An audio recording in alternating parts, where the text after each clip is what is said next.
Salam jemaat yang dikasihi Tuhan. Kita ketemu lagi hari ini. Tetap semangat, sukacita, hati yang gembira adalah obat yang manjur. Dan renungan kita hari ini akan saya ambil dari Matius 8 ayat yang ke-13 yang berbunyi, lalu Yesus berkata kepada perwira itu, pulanglah dan jadilah kepadamu seperti yang engkau percayai. Maka pada saat itu juga sembuhlah hambanya. Satu peristiwa yang saudara tentu sudah mendengar, pernah membaca cerita kisah ini. Satu kasih yang tulus yang ditunjukkan oleh seorang perwira ini, yang mau bersusah payah untuk datang menemui Yesus demi seorang hambanya. Dan di dalam proses dia mencari kesembuhan untuk hambanya itu, kita mendapat satu pelajaran yang luar biasa dari perwira ini. Dia datang kepada Yesus, dan dia datang kepada dia. Bahkan Yesus menawari untuk datang ke rumahnya supaya perwira mengantar Yesus ke rumahnya untuk ketemu dengan hambanya. Tetapi perwira itu bilang dan menyampaikan, tidak perlu, karena cukup mengatakan sesuatu maka penyakit itu sembuh. Jemaat dikasih Tuhan, satu iman yang luar biasa, satu iman yang dimiliki perwira ini. Bahkan Yesus heran dengan iman ini.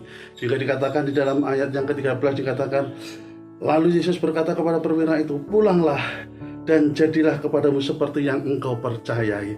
Jemaat yang dikasih Tuhan, apa yang sedang saudara gumulkan saat itu, percayalah. Apa yang saudara gumulkan akan mendapatkan pertolongan Tuhan. Jangan pernah berpikir hal-hal yang tidak baik atas hidup kita. Jangan pernah merancangkan secara tidak sadar tentang hal-hal yang tidak baik untuk masa depan kita, untuk kesehatan kita. Tetapi percayalah, imani hal-hal yang baik. Kalau saudara sakit, imani saudara sembuh. Kalau saudara sedang mengumpulkan sesuatu, imani pasti dapat pertolongan. Kalau saudara sedang mempersiapkan sesuatu ke depan, imani bahwa masa depan kita penuh dengan pengharapan. Karena apa yang kita dapatkan hari ini, apa yang kita imani, itu yang akan kita terima, itu yang akan terjadi.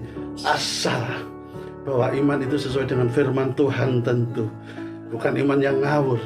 Oleh sebab itu tentu bahwa kita tetap harus dekat dengan Dia, sehingga apa yang kita imani itu selaras dengan firman Tuhan. Itu penting. Jangan sampai kita menjadi seorang percaya yang imannya iman yang hanya berdasarkan kemauan kita, hanya berdasarkan emosi kita, hanya berdasarkan ingin memuaskan apa yang kita inginkan. Tetapi biarlah iman kita itu untuk kemuliaan nama Tuhan, itu untuk berbuat baik, itu untuk menjadi berkat seperti perwira ini lakukan. Dia percaya demi hambanya, demi anak buahnya, demi mungkin budak atau apa waktu itu ya. Tetapi justru iman untuk orang lain ini begitu dihargai oleh Tuhan Yesus, sehingga tidak perlu Tuhan Yesus datang ke sana. Cukup dengan bermodal kuasa Tuhan yang diimani oleh perwira itu, maka hamba perwira itu sembuh. Saudara sedang bergumul berdoa untuk seseorang, mengumpulkan saudara, mengumpulkan orang tua, mengumpulkan keluarga, mengumpulkan sahabat, saudara-saudara seiman. Sampaikan doa itu dengan penuh kasih yang tulus, seperti yang dilakukan perwira itu. Dan yakini bahwa doa saudara akan dijawab. Kita saling mendukung dalam doa itu perlu akhir-akhir ini. Kita saling support di dalam doa itu perlu akhir-akhir ini.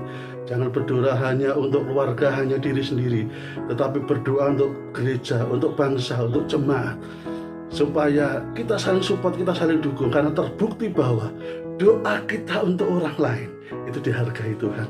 Seperti apa yang disampaikan oleh perwira ini kepada Tuhan, dan Tuhan menjawab dengan penuh kuasa yang mujizat, di mana hanya cukup berkata, jadilah seperti apa yang kamu percayai. Oleh sebab itu percayailah bahwa hidup saudara baik, percayailah saudara sehat, percayailah masa depanmu penuh dengan harapan. Immanuel, Tuhan Yesus memberkati.